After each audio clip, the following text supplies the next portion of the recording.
Makanya pada waktu itu untuk mencegah penularan penyakit, maaf teman-teman. Ya, akhirnya apa?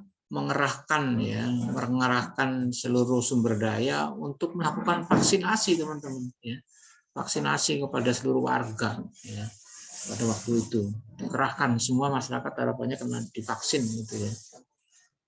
Kemudian menurunnya status gizi masyarakat. Ya, ini juga sangat mungkin ya karena kondisi bencana. Tetapi kalau pengalaman yang lalu, status gizi masyarakat di Jogja, ya mohon maaf di tempatnya saya tidak tahu, itu cukup lah ya, karena bantuan itu suplai makanan gizi itu banyak, ya, banyak sekali.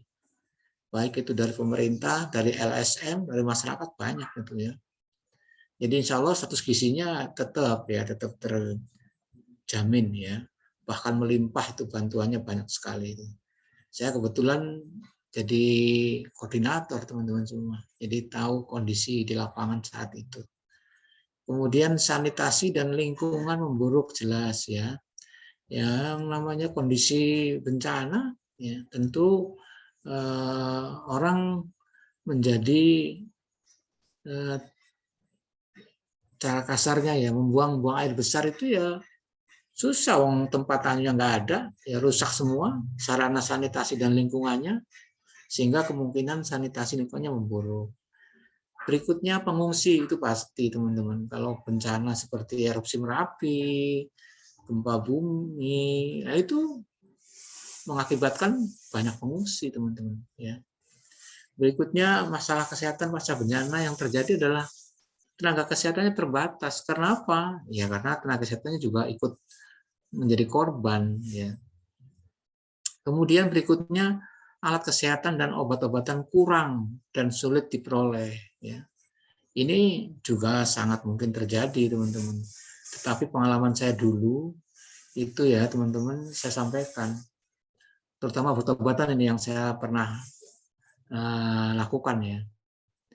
Itu gudang obat di Dinas Kesehatan Provinsi di daerah istimewa Yogyakarta itu semua terbuka gudangnya, itu silahkan keperluannya apa, hanya dengan menulis di catatan-catatan kecil ya butuh obat apa, itu keluar teman-teman.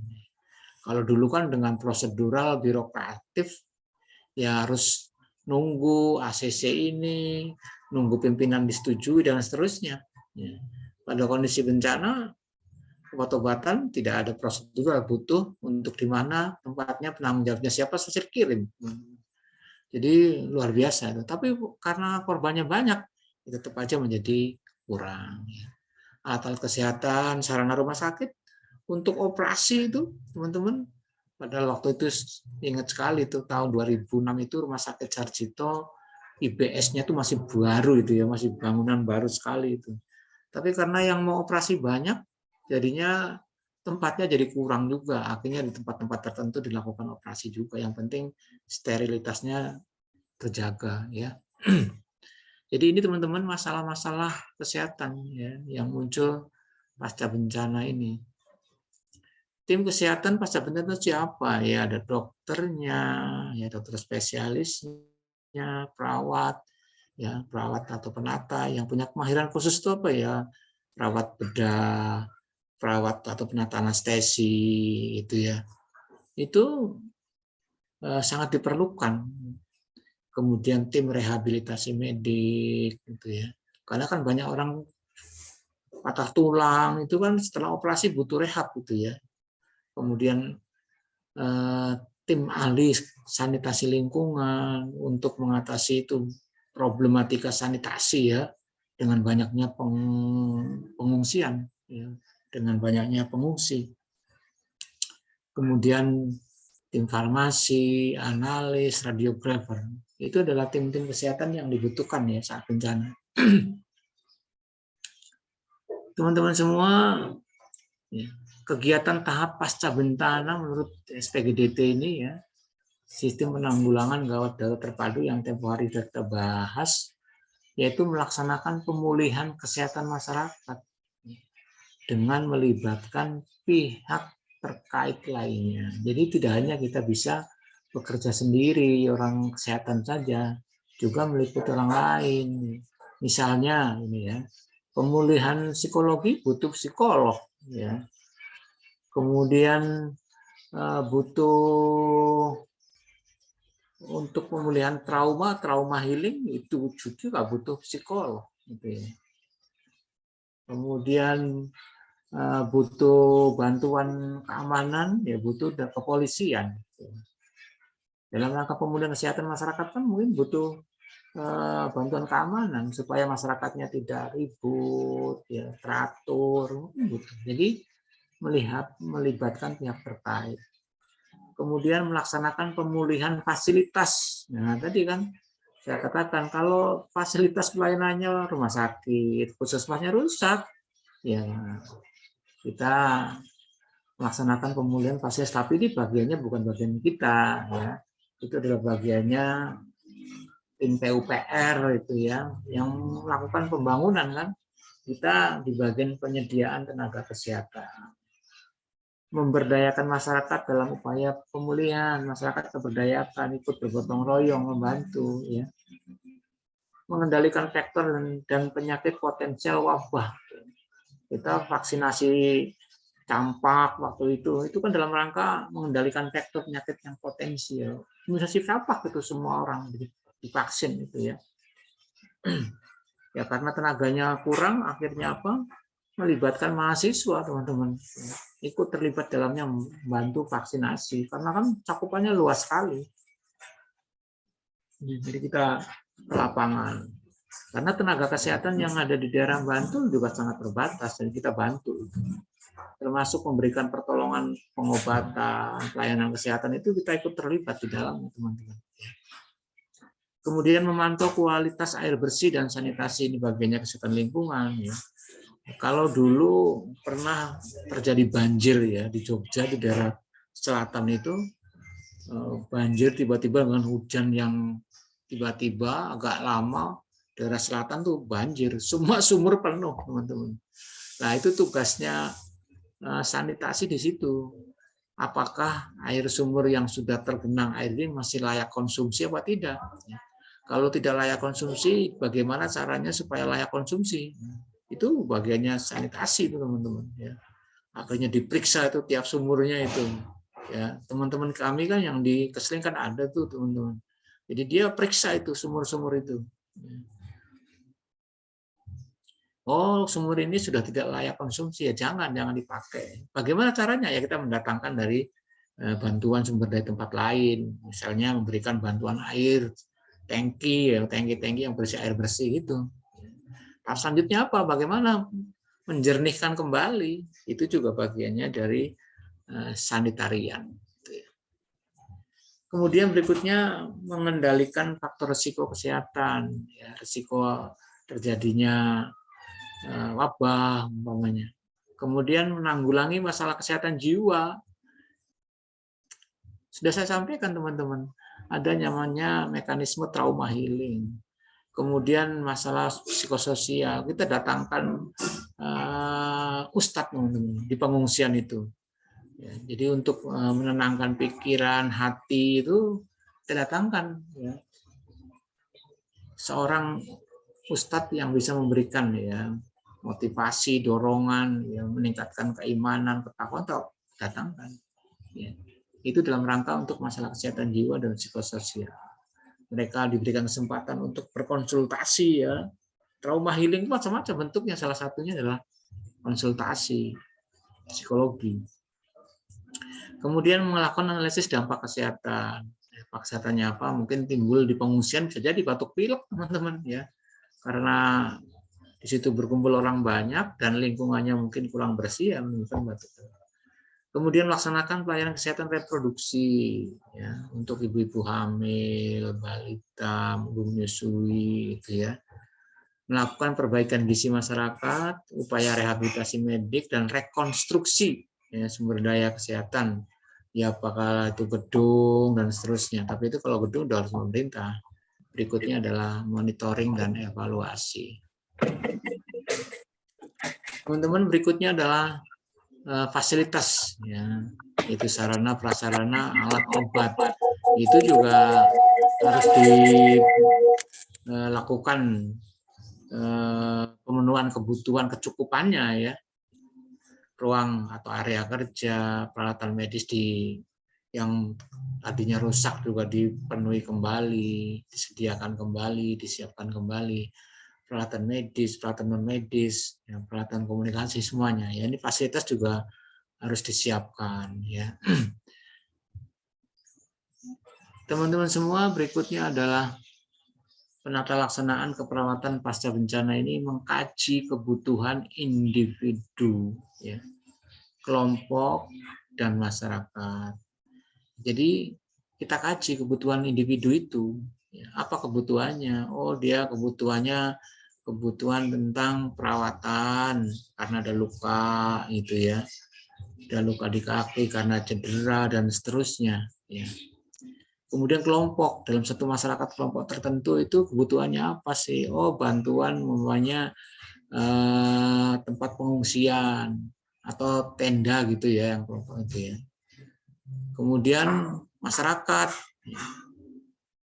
jadi kita kaji kebutuhannya apa masyarakat ini. Oh, bantuan untuk obat-obatan, bantuan untuk pelayanan kesehatan, gitu ya, untuk masyarakat pengungsi, gitu ya.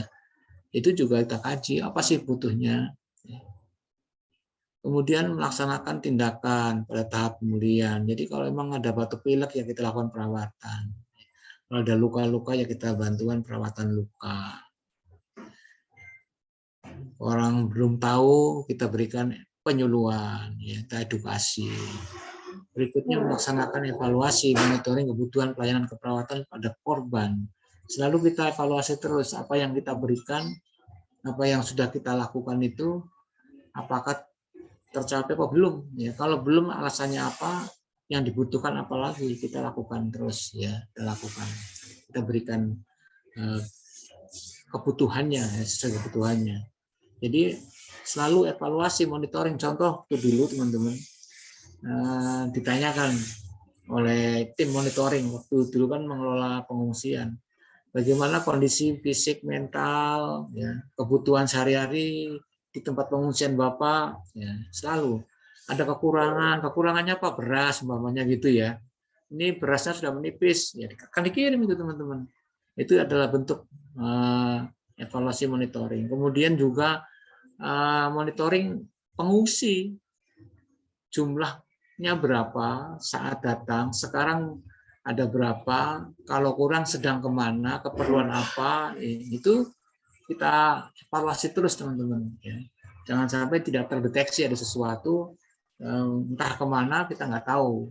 Itu juga bentuk dari evaluasi.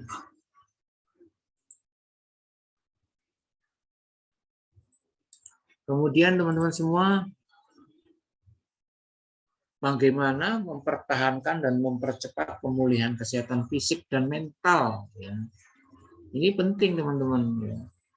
Ya, pada saat itu orang rumahnya rusak, tanaman-tanamannya rusak, bahkan teman-teman hewan piaraan juga rusak. Ya, jalan-jalan rusak. Nah, itu pemulihan sarana prasarana, pemulihan sistem fisik juga, merasa ada kecacatan, tertimpa ya fraktur, ya luka, itu kita pulihkan, teman-teman. Kita rawat, kita berikan pengobatan dan seterusnya. Itu mempercepat bagaimana pemulihan. Kemudian juga mempercepat pemulihan mental. Ini penting ya teman-teman, kita tidak hanya seorang yang memberikan terapi tindakan aja, terapi medis saja, tapi kita juga tuntut harus bisa memberikan tindakan treatment yang terkait dengan mental. Kita juga harus bisa berfungsi sebagai seorang edukator, bisa juga seorang advokator, bisa juga sebagai seorang yang ahli di keperawatan mental, ya, keperawatan jiwa kan bisa juga itu, ya. Seperti Pak siapa yang dari Jiwa Bogor tadi, Pak. Nah, itu kan bisa juga yang memberikan bimbingan mental, ya, penyuluhan, ya, baik sifatnya individu, keluarga, kelompok maupun masyarakat. Jadi mentalnya itu diperbaiki, trauma healing istilahnya, pemulihan trauma akibat trauma apa? Trauma karena bencana. Itu untuk orang dewasa, anak-anak teman-teman ada juga pemulihan trauma healing itu, mental itu bentuknya bermain. Jadi ada tim itu ya dari LSM itu datang ke tempat pengungsian, anak-anaknya apa? Diajak bermain, ya. Bahkan diajak ke satu tempat wahana permainan itu juga disediakan. Itu dalam rangka pemulihan mental untuk anak-anak. Kalau orang dewasa kan disuruh aktivitas, ikutkan aktivitas, kegiatan olahraga, kemudian pengajian, pelatihan-pelatihan. Kemarin ada pelatihan pengolahan sampah, ya, itu kan supaya mereka punya energi positif yang bisa dikerjakan daripada menganggur, ya, daripada dia bengong, dia pada cemas, stres, ya kita arahkan untuk aktivitas. Bagaimana mempertahankan hidup sehat pada pengungsi itu, ya? Ya ini penting teman-teman. Walaupun dia mengungsi, tetap hidupnya harus kondisi sehat. Dan teman-teman waktu itu banyak masukan ke kami, ya. Ternyata tempat pengungsian yang paling, ya katanya paling itu paling enak dan nyaman, bersih, ya itu ya di tempat kami di Poltekkes. Itu ada namanya auditorium waktu tahun 2010 itu kan masih baru itu juga, ya auditorium kami itu baru. Kemudian ada erupsi Merapi, itu tempat semua masih baru semua. Lantainya baru, kamar mandinya baru, tempatnya luas itu, ya. Itu menurut yang disampaikan oleh tim monitoring, itu ada bagian keamanan, ada polisian, ada tentara itu. Wah, di sini enak pengungsiannya itu. Ya monggo kalau ada tambahan lagi, saya bilang monggo aja. Ini masih cukup. Jadi ada keluarga-keluarga yang terpisah dalam pengungsian, bisa saja berpindah itu.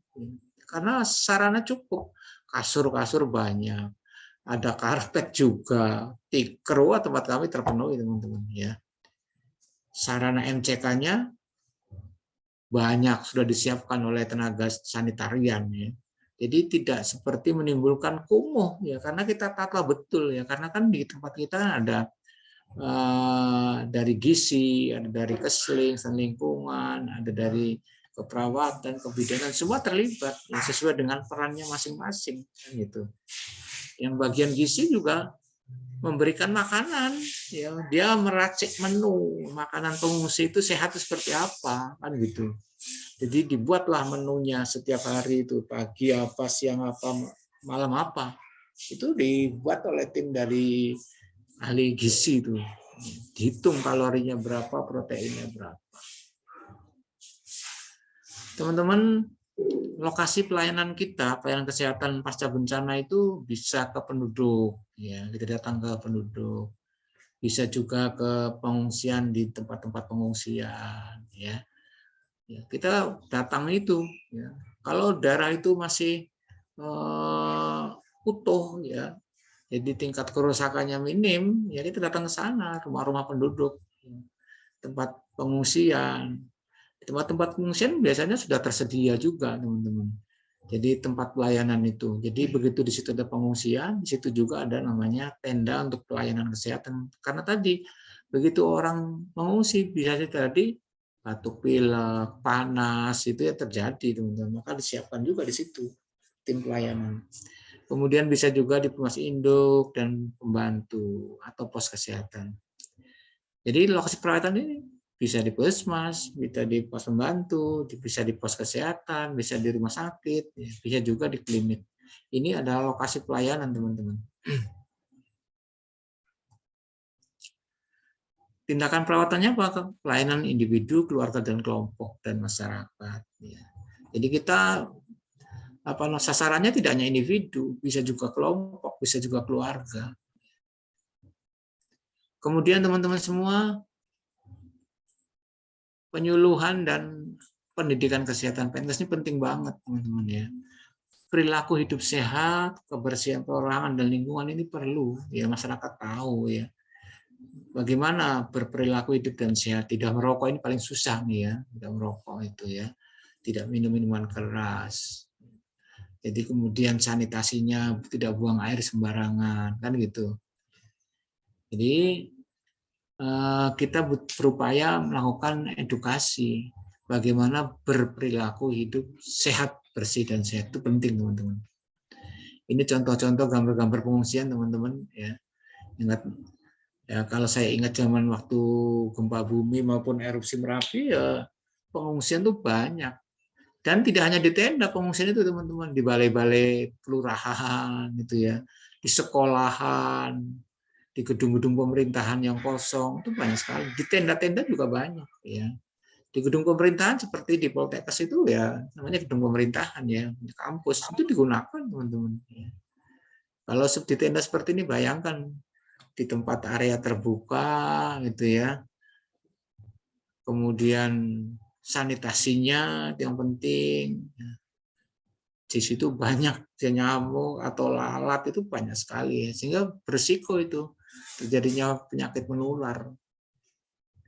Maka ketika itu terjadi, lakukanlah tindakan penyemprotan, pemberantasan vektor itu penting banget teman-teman ya. Nah, ini contoh-contoh juga tempat-tempat pengungsian di mana ada banyak air menggenang, ini kan juga kotor, bisa timbul nyamuk teman-teman di sini ya.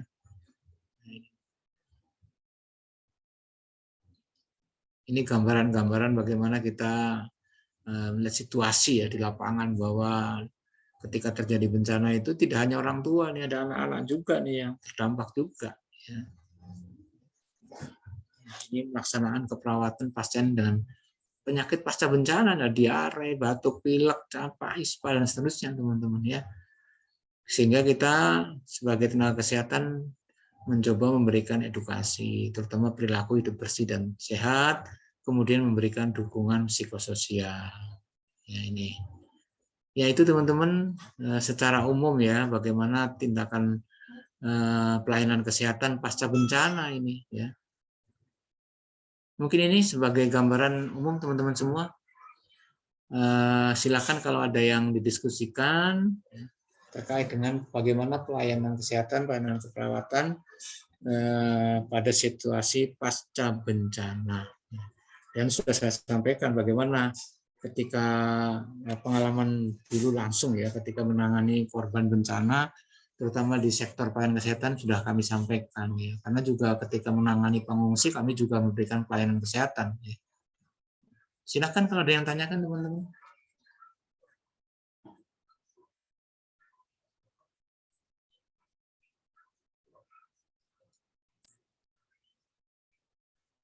Kayaknya udah cukup.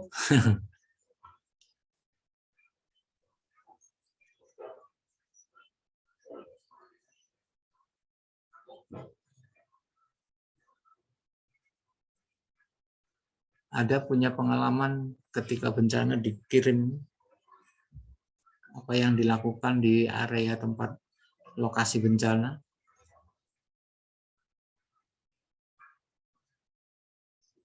Oke, ini kayaknya udah cukup ya. Mungkin juga ada yang masih dinas ini. Baik teman-teman, kalau tidak ada, Pak Madi disampaikan tadi kita hanya masuk paling maksimal 1 jam ya. Karena memang materinya saya kira nggak begitu banyak ya. Terima kasih teman-teman atas perhatiannya. Iya, monggo.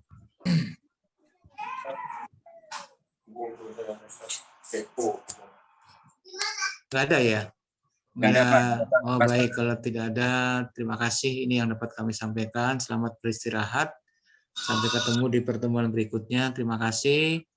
Semoga teman-teman semua dalam kondisi sehat, ya kuat ya dalam mengikuti, dalam bekerja, ikut kuliah, ya semuanya selamat. Ya tidak hanya yang mahasiswanya, keluarganya juga ya. Sehat semuanya. Terima kasih. Ya Pak Madi akhiri. Assalamualaikum warahmatullahi wabarakatuh. Waalaikumsalam warahmatullahi Ya, wabarakatuh. Terima kasih banyak Pak. Oke, terima kasih teman-teman. Oke, Jinlev ya. Ya Pak. Nah, Pak Asmail nih sehat terus nih kayaknya nih. Alhamdulillah Pak. Alhamdulillah. Santai Pak. Ya.